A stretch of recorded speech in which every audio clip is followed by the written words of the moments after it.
வணக்கம். நாம் இன்றைக்கி பார்க்க போகிறது வாத முத்திரை. இது சூனியவாத முத்திரைன்னு அப்படின்னு சொல்லுவாங்க. அதாவது நடுவிரல் ஆள்காட்டி விரல் இரண்டையும் உள்ளங்கையில் அழுத்திக்கிட்டு அது மேலே பெருள் விரலை அழுத்தின மாதிரி பிடிக்கிறதா பார்த்திங்கன்னா சூனியவாத முத்திரை அப்படிங்கிறது. ஸோ இது காற்றும் ஆகாயத்தை கண்ட்ரோல் பண்ணுறது.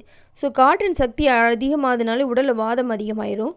உடலில் உள்ள எல்லா வலிகளுக்குமே, உடலில் எந்த வலி இருந்தாலும் கை கால் முட்டி வலி, அப்புறம் பார்த்திங்கன்னா அங்கங்கே குட்டி சின்ன சின்ன ஜாயின்ஸ்கில் வர வலி, குதிங்கால் வலி, இந்த மாதிரி எல்லா பெயின்களுக்குமே இது கொடுக்கலாம்.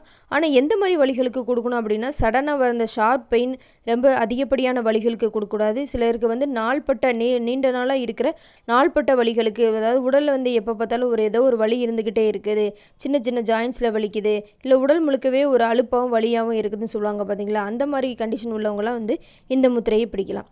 அதுக்கப்புறம் பார்த்திங்கன்னா உடலில் முடக்குவாதம், பார்க்கின்சோன்ஸ் கண்டிஷன், அதாவது என்னென்னா உடலில் கை காலில் எங்கேயாவது மதமதப்பு ஏற்பட்டாலும் அந்த கண்டிஷனுக்கு இந்த முத்திரையை பிடிக்கலாம்.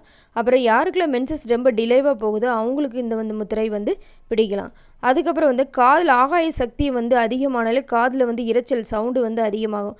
சிலருக்கு பார்த்திங்கன்னா காதில் எப்போயுமே ஒரு சவுண்டு இருந்துகிட்டே இருக்கும். அந்த மாதிரி இருக்கிற காது இரைச்சலுக்கும் இந்த முத்திரையை நீங்கள் பிடிக்கலாம். ஸோ இந்த மாதிரி கண்டிஷனுக்குலாம் நீங்கள் இந்த முத்திரையை பிடிச்சிக்கலாம். தினமும் காலை 20 நிமிடம், இரவு 20 நிமிடம் பிடிக்கலாம். இல்லை இடைப்பட்ட நேரங்களிலும் ஒரு 10 நிமிடம் பிடிக்கலாம்.